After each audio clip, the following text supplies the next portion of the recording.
Hay grandes lecturas que le podemos dar a todos estos temas que tienen que ver con casos y procesos judiciales. Muchos de los que manejamos y que vemos el día a día de todo esto, se nos olvida que la gente tiene una forma, el que no tiene que ver con la comunicación, con la política, tiene una forma de percibir todo lo que está ocurriendo.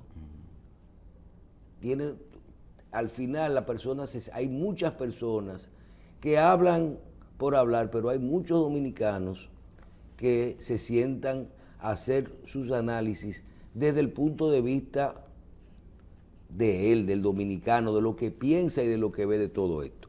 Nosotros hemos visto grandes procesos que se están llevando y hay lecturas que se pueden tomar de todo esto. Hablando con la gente, y tú mencionas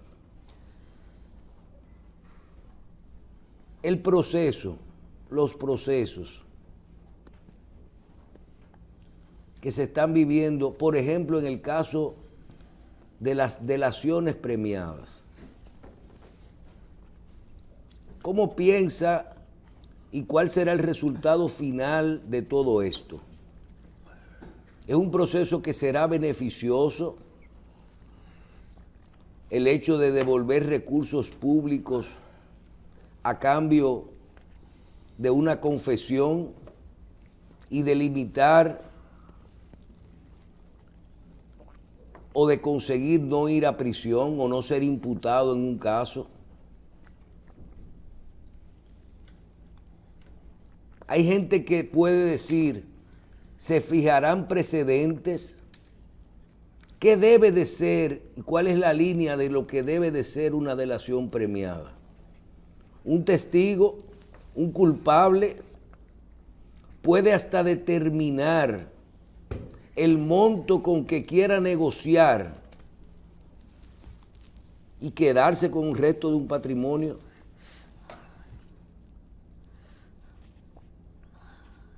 Cuando terminemos de ver todo esto, ¿a qué punto tú debes de negociar? ¿Negociar con un testigo o negociar con un culpable para implicar a otro culpable mayor y para conseguir una suma de dinero mayor o una prisión mayor? Aquí lo vivimos con las esquinas. Ustedes se acuerdan, la policía no persigue a los que venden droga en las esquinas, la policía persigue a los peces gordos. ¿Cuál será la gran lectura al final, luego de uno ver cómo inicia este proceso en República Dominicana? Creo que el primer proceso de negociación que escuché fue el de Zobeida.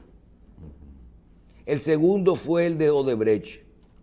Yo voy a decir, para no ser juzgado, que yo soborné con 92 millones de dólares para pagar el duplo.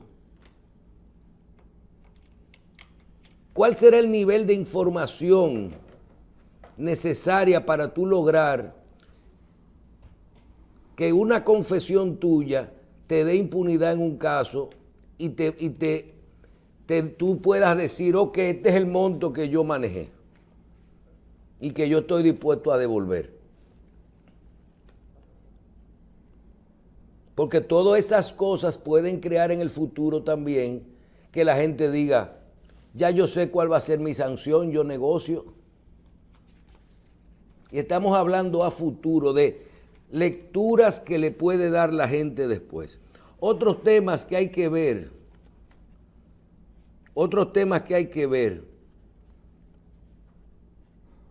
Aquí se ha mencionado muchísimo por qué la justicia en Estados Unidos metió preso a Al Capone por evasión de impuestos. ¿Qué piensa la gente? Hoy no es más sencillo coger funcionario por funcionario, funcionario por funcionario, hasta de forma preventiva, y decir enriquecimiento ilícito, lavado de activos o evasión de impuestos? Comiencen al revés. Entonces, a lo mejor usted no podrá probar el soborno, no podrá probar esto, pero a lo mejor podrá determinar. Tú sabes lo bien que una persona que diga, mira, a usted le hicieron un análisis de su patrimonio, usted es una persona que no tiene dinero ilícito. Usted el dinero que tiene lo construyó, lo produjo, lo ahorró, se lo sacó, lo que usted pueda hacer. Pero nos estamos yendo a casos tan difíciles de probar y con unos niveles de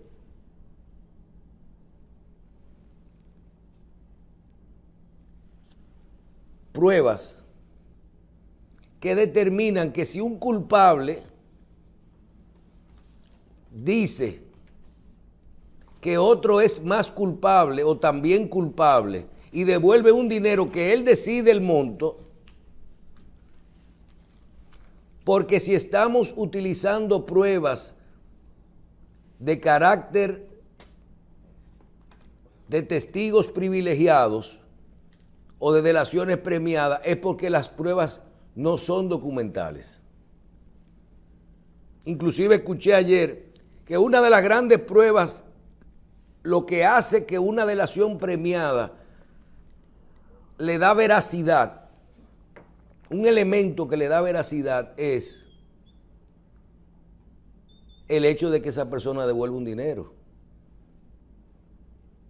O sea, no solo yo estoy confesando que Carlos hizo algo y que yo lo ayudé. Y la prueba es de que tú le estás devolviendo. Estoy confesando que yo determiné un monto para poderlo devolver y que eso me exima de yo tener responsabilidad mayor en ese proceso. Pero Michel, eso es casi un modelo de negocio, eso Bien, es delinque hoy, delata mañana. Hay cosas que tendrán que explicarnos en el tiempo y que los procesos nuevos tendrán que ver. El destino de los fondos, las incautaciones de dinero y de activos, propiedades, vehículos y dineros. Cuando una propiedad se incauta, ¿qué se hace con ella, un activo o un dinero, hasta que se termina el proceso? Y luego el destino de esos dineros. Porque no es lo mismo los 2.100 millones que dieron esas personas que ya lo dieron. Esos 2.100 millones vamos a construir un hospital. Porque eso ya lo entregaron. Pero los 40 carros y los dineros de los bancos que se confiscaron el fin de semana, eso están en procesos todavía, porque son confiscaciones, me imagino que hasta que haya un proceso que haya concluido. Otras lecturas que tenemos.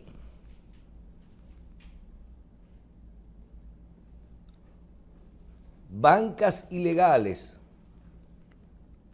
máquinas tragamonedas ilegales, estaciones de combustible ilegales, dueños de terrenos ilegales. Yo no sé ustedes, pero con la edad que nosotros tenemos y lo que hemos visto en nuestra vida, nosotros vimos aquí hace 6, 7 años una publicación en todos los periódicos de un ministerio diciendo: están prohibidas las estaciones de combustible que no tengan su licencia. Y hay que prohibir lo que no tiene licencia, lo que está prohibido. Está prohibido ejercer la medicina sin ser médico. Usted se sabe que si usted es médico, tiene que tener un doctorado en medicina. Entonces aquí estamos viendo bancas ilegales. Ustedes vieron el trabajo que le dio a Teófilo Kiko Tabar, que le dio y que le está dando. Regular, habilitar, negociar con decenas de miles de bancas ilegales que hay. A la hora que tú las publicas, le da una concesión, un tiempo para que hagan una declaración jurada, que paguen los impuestos y que comiencen a pagar. ¿Tú las habilitaste como legales? Gente que se coge terrenos. Usted va y un tipo que tiene mucha tierra y usted se sienta, usted coge la carretera y usted ve esas casuchas que construyen cuando se coge el terreno la gente. Y luego tú no lo puedes sacar. Y luego hay que respetarle los derechos y atacar en preso a los dueños de la tierra, como pasó en los Tres Brazos. Ajá. Porque los que viven en los Tres Brazos no compraron esos terrenos. Entonces nosotros lo que estamos viendo es una cantidad de cosas ilegales que aquí nosotros le damos carácter de legalidad y le damos derechos a todo eso. Míralo como dice el doctor hace un rato. Lo principal es saber quiénes eran las bancas ilegales. Va a pasar lo mismo que Rondón. El sobornado, el que sobornó, que no aparece quién es el sobornado. Porque en ese proceso debieron incluirse las bancas que daban o los colmados que pagaban por las maquinitas. O nosotros no nos pasamos años caminando las calles dominicanas y pararse en una esquina y ver un tragamoneda en un colmado.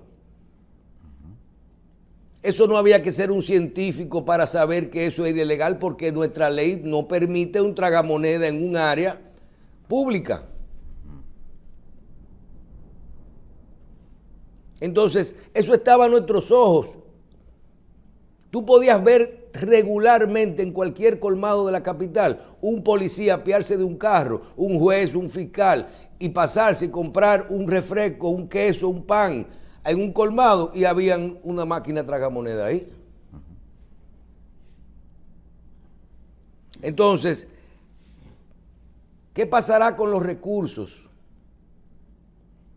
¿A dónde irán esos fondos? Podemos iniciar diciendo, ¿qué fue lo que se construyó con los 200 millones de Odebrecht? ¿Los llegaron a pagar? Porque nosotros no le damos la lectura y nada más vemos el día a día. ¿O ustedes creen realmente que el problema de la inflación se controló? El problema de la economía mundial y nacional se resolvió. Ayer dijo Valdés lo que viene. Se resolvió el problema con los médicos y la seguridad social. Desaparecieron desde el sábado los haitianos en República Dominicana y el problema migratorio. Y podemos sentarnos a ver 10 o 12 temas que yo personalmente no le he visto solución. No, ni tienen solución y son temas mucho más trascendentales que lo que estamos viendo y que no deben desaparecer del día a día de nosotros. Sobre todo temas grandes. Porque aquí no se está hablando de un problema de inflación, se está hablando de la economía mundial y de la economía nacional. Se está hablando de un problema migratorio. Ustedes ven la declaración de la reunión que hubo del presidente la semana pasada y vean cuáles fueron los puntos finales: medio ambiente, los problemas reales, migración. Aquí la CAS y el gobierno, ahí vi a Homero ayer. Todas las presas están en los peores niveles que pueden existir.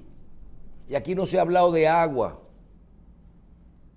Los medios y la gente y no, lo otro. Yo creo que esto tiene grandes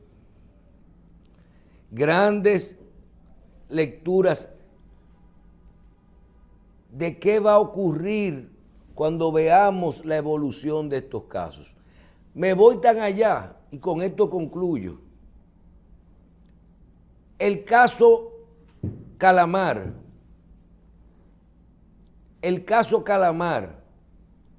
apagó todo, hasta los mismos procesos de justicia. Señores, la sentencia de Odebrecht, de Víctor Díaz y de Rondón, yo creo que este meo fue el mes pasado o pasó, no sabemos. ¿Dónde está el caso de los tucanos? ¿Dónde está el caso de los moluscos? Por fin, Jean Alain está preso, está en su casa, está suelto, ese caso se paró. Y no estoy hablando a nivel de justicia, estoy hablando a niveles de las acciones premiadas y estoy hablando a nivel del debido proceso, ¿dónde está? Porque todos esos documentos que estamos viendo y barbaridades, uno la puede ver en cualquiera de esos casos. No se desaparecieron y con esto bajó esto. De todas formas, yo creo que estos casos nos irán dejando grandes lecciones, sobre todo en que debemos de tomar cuáles son los niveles que se van a aceptar tanto en recursos económicos como en niveles de culpabilidad para aceptar las delaciones premiadas, porque son buenas para los testigos, para las personas que puedan negociar, pero ¿hasta dónde tú puedes tener capacidad de negociación ahí? Bien, nosotros tenemos muchísimos problemas, como decía Michelle, que resolver, y a veces lo más importante no lo dejamos. Ayer alguien se acercó a mí y a Félix y nos dijo que si nosotros no considerábamos extraño que una persona poseedora de una matrícula de un carro, el dealer que te vendía la preservaba, tú no pagabas, iba con una llave y se llevaba el carro y no pasaba absolutamente nada. Otra persona que va a la policía y dice, mira, ese carro que anda de ese tipo es mío, mira mi matrícula. Inmediatamente van, quitan el carro, te lo entregan y meten preso al tipo. Pero resulta, eso está bien, Sí. pero resulta que tú tienes un título de propiedad. Alguien viene y te ocupa tu propiedad y tú vas el título de propiedad a donde la autoridad competente dice, no, eso hay que hacer un proceso. Es decir, ¿por qué para el carro es tan sencillo y para la ocupación un título de propiedad que pesa más que una matrícula? Pero son de las cosas que nosotros fomentamos, pero la ley dice lo mismo para las dos cosas. Eso es así, pero ahora resulta que se le tiene más respeto al ladrón de tierra que al ladrón de un carro. Sí, entonces, sí. Por otra parte, si es así, decíamos que nosotros tenemos que conocer a quienes se están acusando y por qué.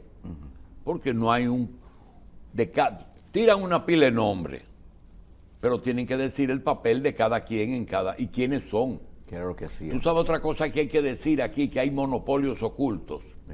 De quiénes son las grandes empresas de aquí. También. Tú sabes que hay monopolios, personas que son dueños de 2 o 3 monopolios. Ajá. Y que lo tienen a nombre de terceros. Oh. En la banca hay uno. A nombre de terceros. Pero si yo lo digo, me acusan de difamación e injuria. Pausamos.